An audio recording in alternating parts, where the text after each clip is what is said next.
Joined now by Claire Coutinho, who's Secretary of State for Energy, Security and Net Zero. Thank you very much for your time this morning. And of course, just in the last few minutes, we have had that news of the 7% drop in our energy bills from July. That's the decision from Ofgem that's just come in the last few minutes. You'll have heard from those voices a moment ago, and you'll know that the cost of things and energy prices particularly are front and centre of many voters' minds. What is it that your government is doing to try and counter some of those concerns? Well, thank you. And when I speak to people across the country, one of the hardest things for people the last few years has been their energy bills.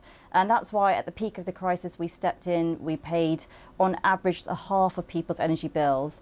And I'm really pleased that today we've seen energy prices come down. This is the second big step down this year. So in April, prices came down almost £250 off the average household bill. And now we've seen another £122 come off, which will hit people in July. So this is really welcome news. But I want to go further. I want to make sure that prices continue to be fair. And that's why we've set out some detail this morning, which is to make sure we've got enough competition in the market, driving better deals for people, make sure that we are holding energy brokers, which is where businesses mainly get their energy deals from, to account through better regulation, and also ensuring that standing charges, something people talk to me a lot about, are fair. How do you make sure someone gets a better deal? Tell us exactly what that means. So one of the things that we are doing is tariff reform. So for example, at the moment, you get your electricity bill. We want to be able to have people to be able to get off-peak prices like you can get with a rail ticket. And actually that will be able to save people something like £900 off their average bill. This is going to be a really good thing when it comes through. But for people to be able to look at different deals and decide which one's best, I want people to be able to compare them easily, because at the moment it's much harder to compare your energy deals than it is to compare, for example, the mortgage deals that you get in the market. So we're saying that we want to see better and easier comparison for people to drive that competition. And for something like standing charges, Ofgem has done a call for evidence, which has had 30,000 responses, and we've seen that standing charges have been too high for people. So I want to make sure that going forward they're fairer. You'll understand why some people might think you've been in office for a very long time, the Conservative Party. With 6 weeks until the vote, you're saying now is the time that people should get better deals on their energy prices. Well, no, that's not true. So over the entire time of our period of government, we have made sure that people, it's easier for people to switch between different deals. For example, we brought in the energy price cap when we had a huge energy crisis stemming from Putin's invasion of Ukraine across Europe. We stepped in with unprecedented access to help people with their bills. It was worth something like £1,500 to the average household, something that's never happened before in terms of helping people through. So this is just the next stage. But actually at the next election, because you're right, we are in an election now, there is a stark choice for people. You've either got the Conservatives, who are very focused on getting cheaper energy for people, or a Labour Party with Ed Miliband at the helm, where independent experts have said that their plans would raise people's bills and raise people's taxes. Let's look at what Adam Scorer from the National Energy Action Campaign has said to us this morning in relation to the actual costs, what it feels like for people at home and what the bills are. He was saying that people on average are paying £400 more now than they were at the start of the energy crisis. These are very significant sums. He said that over 2 million households are still paying back debt because of the prices that were so high.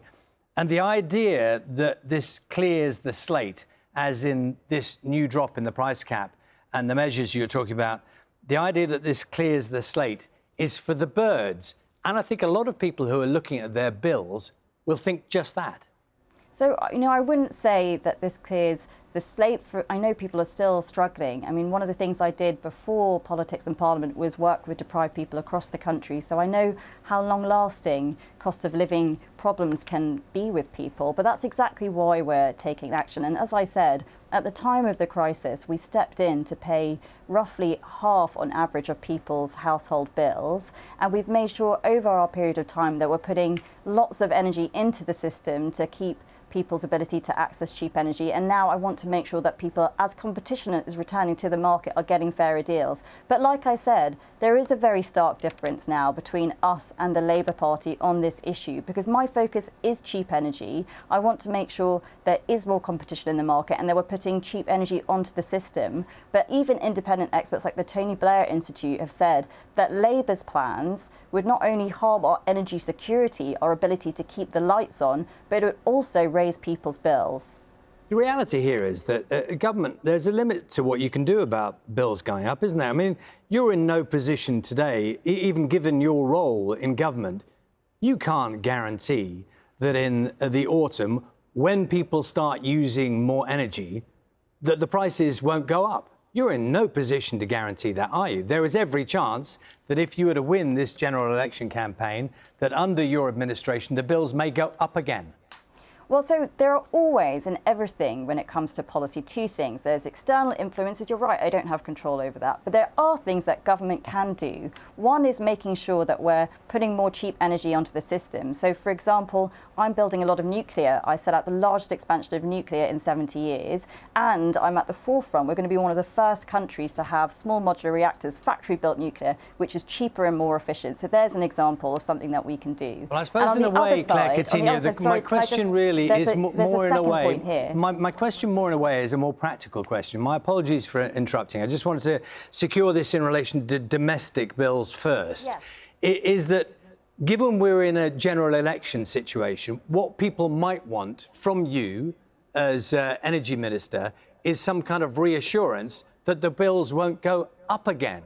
But you are unable to do that. Well, no political party would be able to do that, as you said, because there are some external influences. But what I can say is there are two things: what energy you're putting into the system, and we're committed to putting cheap energy into the system, unlike the Labour Party. And secondly, it's how people are getting their bills. So the point today is about driving competition, about making sure people are getting fairer deals, about making sure that people are getting fairer standing charges. And so that is something that government can help with. And that's why I've set out the plans that we're taking today, which is bold action to make sure that people can have that security, knowing that they're going to get the fairest possible deals. Many people looking at this election campaign will be wondering where the Conservative Party is in relation to climate change and concerns about the environment, which looms very large for many people. Your record now is that you're lukewarm on issues around saving the planet. You have rowed back, Rishi Sunak has rowed back on a number of key elements. This is evidenced by policies that have been either withdrawn or delayed.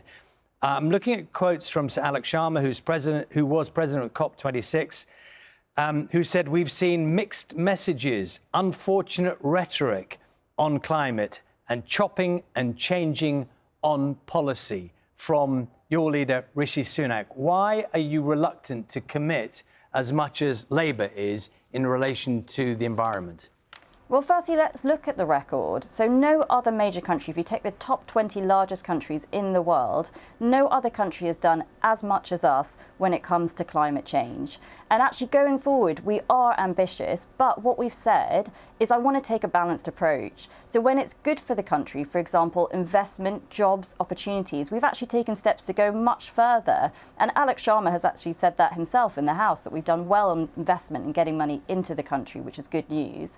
But when it comes to things which affect people's cost of living, so for example, their cars and their boilers, yes, we have decided to take a more measured, practical approach because, as we've talked about on this show already, it has been a really difficult time for people. But what you see again with the Labour Party is that they just want to go further and faster, no matter what the cost is to people. And I don't think that's the right approach. And I don't think that's the right thing for climate change either. And I'll tell you why. Because actually you've seen in other countries where people have been pushed too far, when the costs have been too high for them, actually there's been riots and protests because you lose that public consensus. That's not what I want to see. I want people to be supported.